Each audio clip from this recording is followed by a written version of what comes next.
안녕하세요. 오늘은 전기에너지 수송 두 번째 2탄입니다. 자, 복습을 먼저 해볼 텐데요. 전력에 대해서 배웠습니다. 전력은 P로 썼고요. P는 1초 동안 소비하는 에너지, 공식은 VIP 이렇게 외우라 그랬죠. 자, ohm의 법칙을 쓰면 V는 IR, 그래서 I 제곱 R. 자, I는 R분의 V를 넣어주면 R분의 V 제곱이 됩니다. 이 세 가지 공식은 반드시 여러분들이 알아두셔야 되겠습니다. 자, 그리고 두 번째로 소비 전력이 있다고 했습니다. 발전소에서 전기를 많이 만들어도 보내는 동안에 송전선에서 전류가 흐르면 열이 발생합니다. 그래서 까먹는 전력이죠. 아무리 많이 발생시켜도 다 까먹으면 가정에서 쓸 수 있는 전력이 안 남습니다. 그래서 소비 전력을 우리는 줄여야 되는데요. 어떻게 하면 줄일 수 있느냐? 먼저 소비 전력의 공식을 알아야 되겠죠. 자, 까먹는 전력은 I제곱 R이라고 했습니다. 전류 그리고 송전선의 저항과 관계가 있습니다. 그럼 어떻게 하면 줄일 수 있나요? 당연히 먼저 저항을 줄이면 됩니다. 그러면 전선의 굵기를 어떻게 하면, 그렇죠, 굵게 만들면 되고요. 그리고 전선의 길이를 짧게, 자, 굵고 짧게 만들면 되는데 전선을 다 교체해야 됩니다. 힘들겠죠? 그래서 두 번째 방법을 많이 쓰는데요. 바로 전류를 줄이면 돼요. 자, 전류를 2분의 1로 하면 I 제곱이기 때문에 몇 분의 1이 되죠? 그렇죠. 4분의 1이 되고요. 전류를 10배로 하면, 10분의 1로 하면 100분의 1로 확 줄어들게 됩니다. 자, 대신에 전류만 줄이면 어떻게 되나요? 전류만 줄이면 전력 자체가 줄어들죠? 그래서 전류를 줄인 대신에 전압을 높여준다. 전류를 2분의 1로 하려면 전압을 2배로 하면 되겠습니다. 그 다음에 이제 그러면 전압을 어떻게 바꿔주느냐? 변압기를 사용하는데요. 자, 여기 변압기가 있습니다. 자, 공식을 볼까요? V1 대 V2는 N1 대 N2 가문수에 비례하고요. 그리고 V1, I1, V2, I2가 똑같았습니다. 보낸 전력과 받은 전력이 똑같으니까 이건 뒤집어서 I2 대 I1이 되겠습니다. 이 공식도 여러분 자주 나오니까 꼭 알아두시기 바랍니다. 자, 그리고 변압기에 사용하는 전류는 직류일까요, 교류일까요? 자, 여기서 자기장이 변해야 반대쪽에 유도 전류가 생깁니다. 그 얘기는 전류의 방향이 바뀌어야 되니까 바로 교류를 사용하고 있습니다. 자, 예제를 한번 풀어볼까요? 자, 예를 들어서 V1이 200V인데 V2가 N1이 100번입니다. 자, N2가 10,000번이라고 해볼까요? 그러면 1대 100이네요. 그러면 200이면 몇만이 되나요? 100배가 되니까 20,000V가 됩니다. 전압이 확 올라갔죠. 100배 올라갔습니다. 대신에 전류는 어떻게 될까요? 자, I1이 만약에 100A였다. 그러면 자, 1대 100이니까 전류는 반대로 100대 1이 되죠. I2는 1A.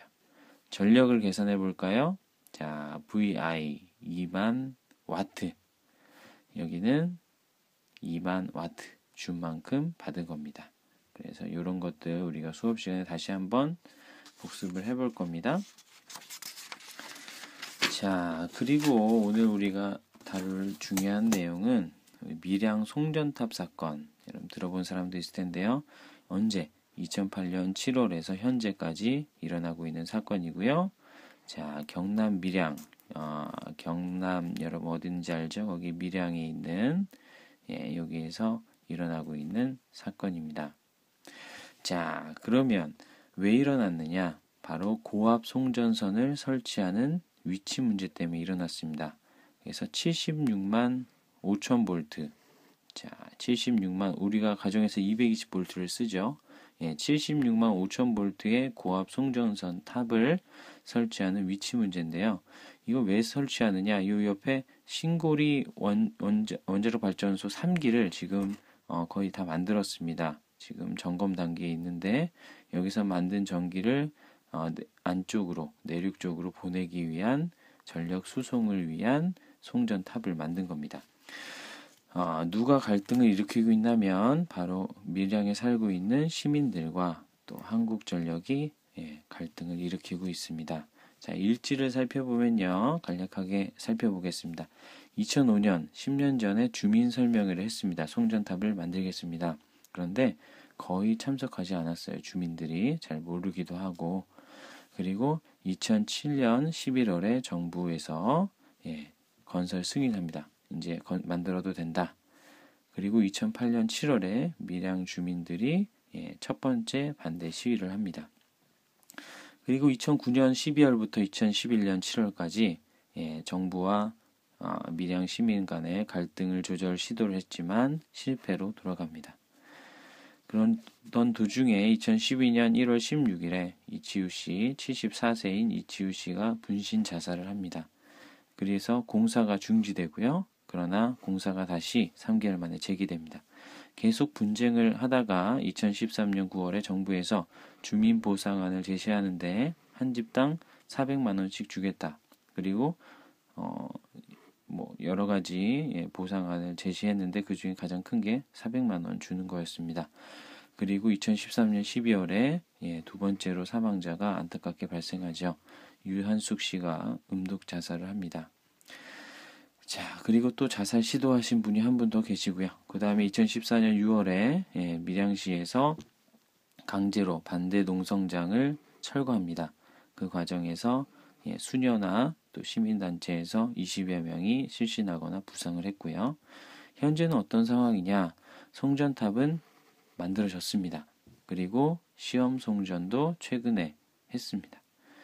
그리고 고리원전이 현재 거의 완성은 됐고요. 그리고 내년 5월부터 송전탑에서 실제로 송전이 일어날 예정이고요.